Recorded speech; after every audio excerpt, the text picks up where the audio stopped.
Hello बच्चों, आज की क्लास में हम डिस्कस कर रहे हैं हमारी वर्कशीट संख्या 16 जिसका टॉपिक है विविक्त कर और मूलों की प्रकृति के बीच में संबंध।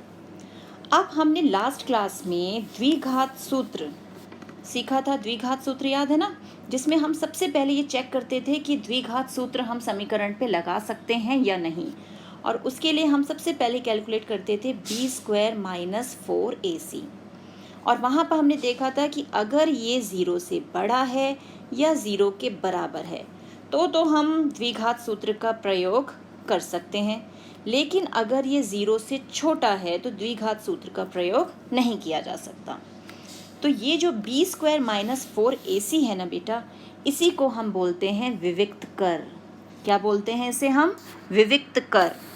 तो विविक्त कर जो है, जब हम उसका मान निकालते हैं या तो वो 0 से अधिक आएगा या 0 के बराबर आएगा या 0 से छोटा, जैसे कि हमने यहाँ केस देखा, 0 से बड़ा, 0 के बराबर या 0 से छोटा। ये जो विविक्त कर के मान है, यही डिसाइड करते हैं कि जो हमारी समीकरण हमें दी गई है, द्विघात समीकरण, उसके हल किस प्रकार के होंगे, यानी उसके हल हमें वास्तविक मिलेंगे कि नहीं। हो सकता है हल वास्तविक हो सकता है ना हो सकता है हमें बराबर हल मिल जाए। तो इसी विविक्त कर से आज हम ये देखेंगे कि मूलों की प्रकृति के बीच में संबंध क्या होता है। तो आइए स्टार्ट करते हैं हम। अगर हमें विविक्त कर, हमें कोई भी समीकरण, द्विघात समीकरण दी गई है, तो सबसे पहले हम b² - 4ac का मान ज्ञात करते हैं। अगर ये b² - 4ac 0 से बड़ा होता है तो हमें दो भिन्न वास्तविक मूल मिलते हैं। भिन्न का मतलब है अलग अलग। जो हमें x की वैल्यू मिलेगी, x का मान मिलेगा, वो दोनों मान अलग अलग होंगे।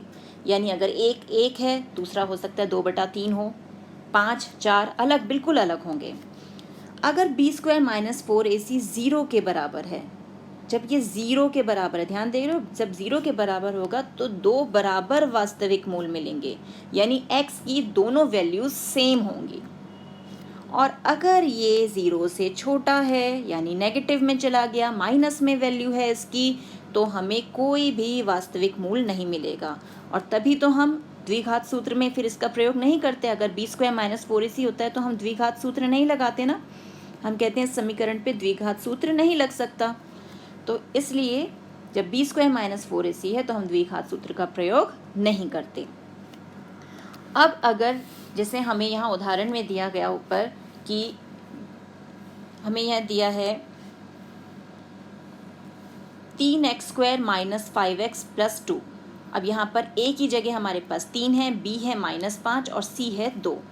हमने b² - 4ac का मान निकाला। b² यानी -5 का स्क्वायर, ध्यान दे रहे हो अपने साइन के साथ, -4ac। हल किया, हमारे पास आया 1। अब 1 जो है वो 0 से बड़ा है। अब 0 से बड़ा होगा तो क्या कंडीशन आ गई हमारे पास? किस प्रकार के मूल होंगे इसके, जल्दी बताओ। दो भिन्न वास्तविक मूल। ये पहली हमारी जो हमारा केस है उस पर लागू हो रहा है ना, कि दो भिन्न वास्तविक मूल मिलेंगे हमें। और वो वास्तविक मूल निकालने के लिए हम क्या करेंगे? हम लगा देंगे हमारा द्विघात सूत्र।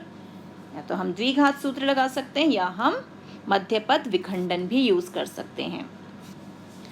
अब देखते हैं, जैसे हमें प्रश्न दिया गया है, समीकरण 2x² - 5x - 3 = 0 का विविक्त कर ज्ञात कीजिए और फिर मूलों की प्रकृति ज्ञात कीजिए, और यदि वह वास्तविक है तो उन्हें ज्ञात कीजिए। यानी पहले तो हमें विविक्त कर निकालना है। विविक्त कर के आधार पे हमें डिसाइड करना है कि मूलों की प्रकृति क्या होगी, और मूलों की प्रकृति अगर हमारा वास्तविक हैं या वास्तविक और बराबर हैं तो फिर हम उन्हें निकालेंगे भी। चलिए देखते हैं इसको भी। अब हमें यहाँ पर जो प्रश्न दिया गया है, प्रश्न है 2x² - 5x - 3 = 0। ये है हमारा प्रश्न। तो अब यहाँ पे हम देख लेते हैं, a क्या है? a हमारा है 2, b है -5 और c है -3। तो सबसे पहला काम विविक्त कर, यानी b² - 4ac, ये हम निकाल लेते हैं। इसे इंग्लिश में बोलते हैं डिस्क्रिमिनेंट, इसलिए इसे d से भी डिनोट करते हैं। ये ध्यान रखना, इसे डिस्क्रिमिनेंट बोलते हैं इंग्लिश में, इसलिए हम इसे d से डिनोट करते हैं। तो डी की वैल्यू हमारे पास क्या आ जाएगी, बी स्क्वायर यानी -5 का स्क्वायर -4a और c क्या है -3। अब मैंने इसे ब्रैकेट में रखा है। माइनस के साइन को ना हमेशा ब्रैकेट की जैकेट पहना के रखो, वो कभी तंग नहीं करेगा फिर, नहीं तो वो दो साइन एक साथ होते हैं और हम परेशान हो जाते हैं। तो इसे रखो ब्रैकेट की जैकेट में। तो अब हम इसे हल करें। -5 का स्क्वायर हो गया 25 और ये माइनस माइनस प्लस 4 दूनी 8, 8 तिया 24। कितना उत्तर आ गया हमारे पास, 25 और 24 कितना हो गया, ये हो गया हमारे पास 49 आ गया ना। यानी अब जो हमारा डी है वो 0 से बड़ा आ गया, और 0 से बड़ा आने का मतलब क्या है, हमारे पास क्या होंगे, दो भिन्न वास्तविक मूल, है ना। डी अगर यानी डिस्क्रिमिनेंट जो विविक्त कर है वो 0 से बड़ा होता है तो हमें दो भिन्न वास्तविक मूल मिलते हैं। अब हमें वो मूल ज्ञात करने हैं। तो x बराबर द्विघात सूत्र -b प्लस माइनस, अब अंडर रूट में कौन आता है, बी स्क्वायर -4ac, सीधे डी लिख दें, विविक्त कर है, बटे में 2a। तो x बराबर माइनस और b क्या है -5, एक माइनस हमारा फॉर्मूले का और एक हमारा b का, तो -5, फिर हमने ब्रैकेट की जैकेट पहना दी इसे, प्लस माइनस, अब d की वैल्यू हमने क्या निकाली है 49 यानी 49, 2a, कितना है हमारा, a है 2 के बराबर, ये हमने लिख दिया यहाँ पर। अब माइनस माइनस प्लस यानी 5 और रूट में से 49 में से निकालेंगे तो क्या मिलेगा 7 और नीचे 2 दूनी 4। अब हमें क्या करना है, एक बार हमें प्लस में लेना है और एक बार x के लिए वैल्यू माइनस में लेनी है। देख रहे हैं, अब 7 और 5 12, 12/4 काटा, x का मान क्या आ गया 3, और यहाँ पर 7 में से 5 गए 2 और साइन आया माइनस का, काटा -1/2, तो x की वैल्यू क्या आ गई, या तो 3 या फिर -1/2। ये हमारे दी गई समीकरण के मूल हैं। देख रहे हैं कितना आसान है। सबसे पहले हमने विविक्त कर यानी d निकाला, d की वैल्यू को देखा, वो ग्रेटर देन 0 थी यानी 0 से बड़ी थी, तो यानी दो भिन्न वास्तविक मूल, ये उसकी प्रकृति हो गई। फिर हमने लगा दिया हमारा द्विघात सूत्र और हल करके एक बार प्लस में एक बार माइनस में, और हमें वैल्यूज मिल गई, है ना, कितना आसान। अब देखते हैं आगे क्या प्रश्न दिया गया है। अब बोल रहे हैं, क्या कहा गया हमें, आओ जाने हमने क्या सीखा, सही व गलत का निशान लगाएं। ठीक है, लगाएंगे अभी। तो पहला प्रश्न है, यदि b स्क्वायर -4ac 0 से बड़ा हो तब समीकरण के दो भिन्न वास्तविक मूल होंगे ना। हाँ, तो ये हो गया सही। b स्क्वायर -4ac द्विघात समीकरण ax² + bx + c का विविक्त कर कहलाता है। ये तो हमने अभी अभी सीखा है कि इंग्लिश में इसे डिस्क्रिमिनेंट बोलते हैं और हिंदी में विविक्त कर, तो ये तो सही हो गया।